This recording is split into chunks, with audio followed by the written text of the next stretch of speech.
What is the worst commission story that you have? I'm just personally curious. And so is this user on Twitter who asked this exact same question. And I just wanted to share this because the responses, jaw-dropping, some of them. So this is the post in question, posted by user Dime Arachnid. I'm so sorry if I mispronounced that. Dime writes, I'm working on a commission right now, but I'm wondering, what is your worst commissioning story as a customer or as an artist? I'll go first.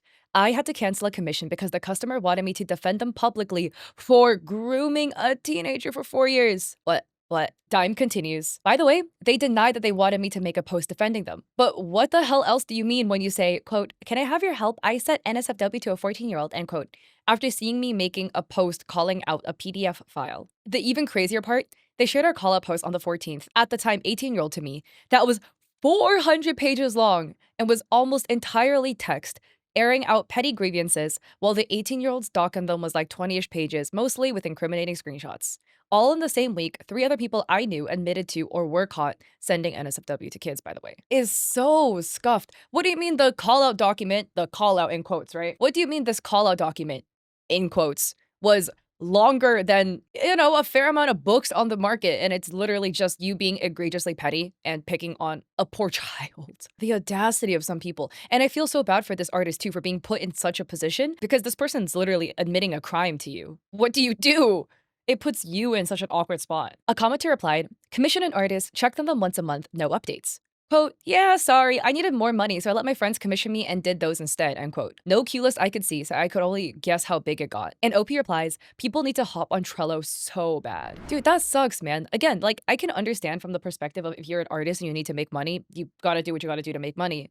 But, like, if somebody commissioned you and paid you for a service, you gotta finish the service. And if you guys don't know what Trello is, by the way, it is like a tracking website essentially where a lot of artists will use that to track the progress of commissions, and you can give people a link so they can publicly access it to see what their commission status is. Another user says, obviously didn't go through with it, but was approached to draw NSFW Gigantus Angela Pickles from Rugrats. Somebody else says, someone asked me to draw the Columbine shooters for their true crime roleplay account. This one is such a common story, but this user sketch writes, to give an ultimatum of an update or a refund. And I got the commissions finally. I was asking for updates since August of 2025.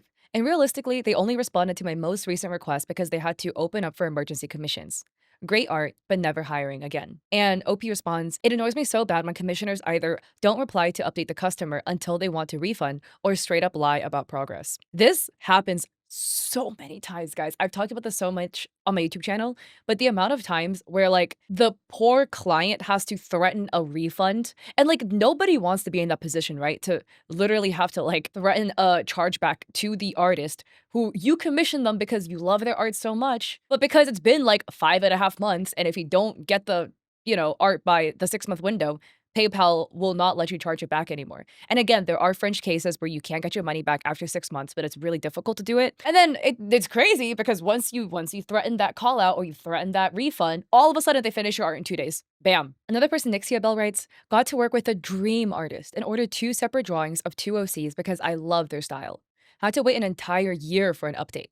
And I only got it because I sent a strongly worded message questioning their professionalism. I got 1 finished piece by then and had to wait a few more months for the second piece, which was very clearly rushed and not to the same level of quality. I left their Patreon and blocked them on all socials.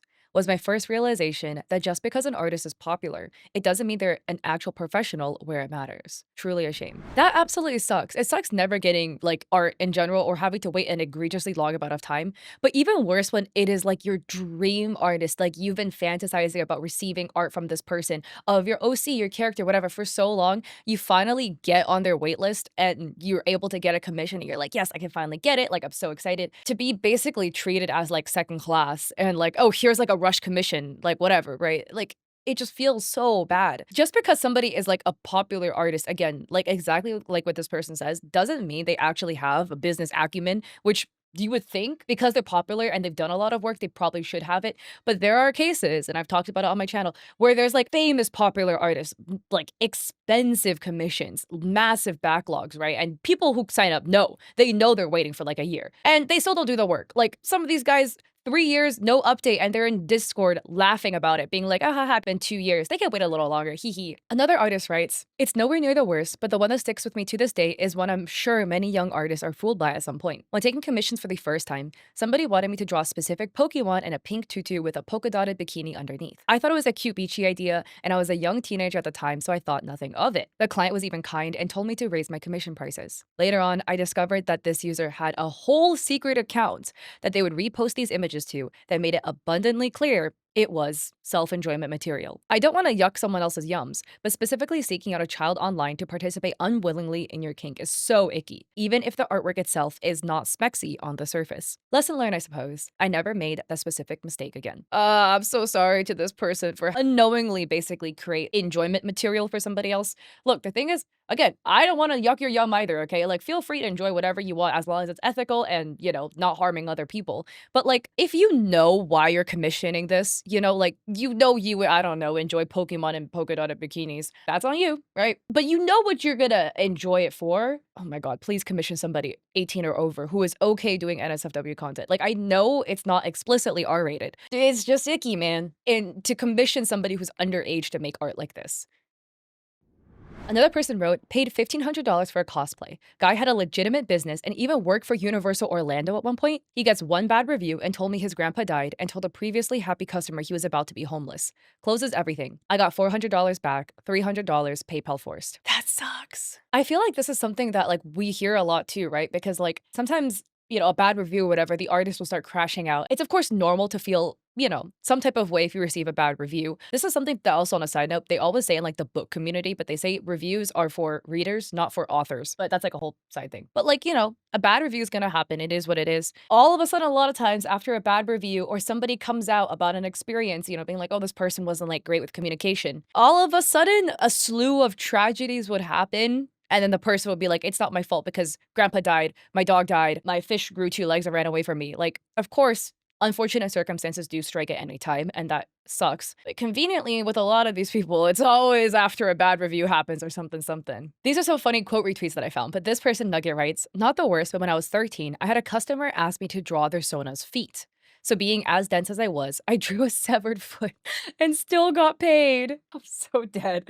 I'm glad the client at least paid them. Again, it's the other thing of why again are we asking underage artists to draw the stuff? Please do not do that. And a commenter literally says exactly what they deserve for asking a 13-year-old to draw feet. Another user just posts one photo and it says, it's a message from a potential client that was not a client, but it reads, hey there. I'd like an NSFW commission done. Are you okay with doing a commission where you have to use my unclothed body as reference? I care about the character you make to have my proportions from stomach to waist to the thigh area. And OP Nori adds, if you think my problem is having a nude reference, you are very dense and dumb, I fear. I don't know if I have to spell this out for you guys, okay? But in situations like these, guys, most of the time when people are messaging for things like this, it's because they personally enjoy sending photos of themselves to other people. This is just their roundabout way to try to make it more legal. It's not because of the art, it's because they want you to look at a picture of them. Another person responds, I got this as well. Looking up his user at the time, I found out he asked that to a lot of underage artists. I was 18 at the time, but I think I hadn't changed my bio yet, and it was just an excuse to send the photos. Another person says, I had somebody ask me this as well. At the time, I was like, yeah, I guess because I was hurting for money and didn't care, but after getting through the commission details and having to see the photos, they ghosted me when it came to payment. They just wanted me to see PP photos. Wait, and another person says, no way, I got the same thing back in 2023, and it's literally the same copy pasta. And this one is a tale as old as time. This was posted by user Nako writing, I commissioned this guy on Fiverr a while ago. He found me on Discord somehow, and we had this conversation. This is not how to get commissioned, guys.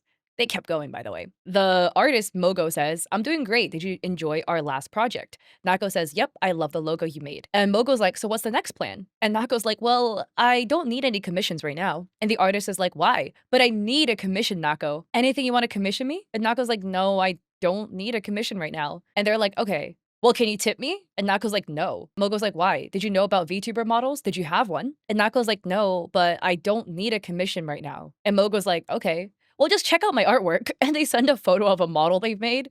And Nako once again is like, no, I don't need commissions right now. And Nako adds an update writing, okay, so I was informed this is not the artist, but an impersonator that tried to steal my money. Please send no hate to the real artist. I will let them know about it. This happens all the time of like artists trying to push commissions onto clients that don't want it. But specifically, recently, there's been a scam where there will be people on Discord impersonating artists, right? Because most of the time, if you commission an artist, well, not most, but like sometimes when they commission artists, it won't be done through Discord. It'll be done through Twitter or VGen or Etsy or whatever, right?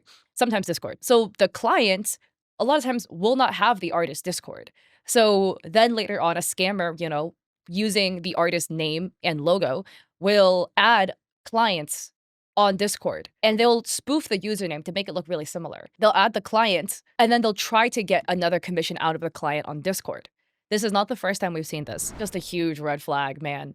Which also, on a side note, if an artist that you've worked with before suddenly adds you on Discord and you've never talked in Discord before, just maybe double check to make sure it's actually the artist. A side note, this is the original artist, Mogo's Lab. This is their Twitter page. That Discord was not them. So yeah, they're not a scammer, okay? It was an impersonator. But to wrap it up, if you're an artist who's done commissions, I would love to hear your horror stories in the comment section down below. I don't really have horror stories of commissions personally. My main horror story is just people stealing and tracing over my emotes that I've made and sold, and then they try to sell it for themselves. It was actually crazy because like I only found out because somebody sent me a photo of like their emotes and it looks just like my emotes, and I was like, yo, that's mine, but like traced because the line art looks worse. And then they were like, no, I didn't steal your art, and I was like, you did. And then they were like, well, actually, my mod made me some emotes. So this is like, my mod did it. And I was like, okay, I don't care. Can you just take it down, please? And then she was like, well, I'm like a single mother and I'm like struggling for cash. So could you just like give me your emotes? And I was like, no. Why would I give it to you after you/your mod, which is probably you, trace over my art and put it on your page? I'm not gonna give it to you. Which, by the way, like emotes are like, I don't know, $4 for a pack. So like, I get not everybody has $4, but the entitlement to like have theft happen either by your hands or by somebody affiliated with you, then to go to the person who made the art, and then try to demand for the original artwork. I just was like, dude, just stop. Just take it down. Please don't steal my stuff. Be gone, please. That was honestly the most audacity that I've ever faced as an artist. But I would love to hear the stories in the comment section below. And yeah, so my little shill, I have an Etsy shop. I sell emotes there. I have a coffee with free resources. And I stream on Twitch 3 days a week. Mondays and Saturdays at 6 p.m. PST. And Thursdays at 7:30. So I hope to catch you all there or in another video. Peace.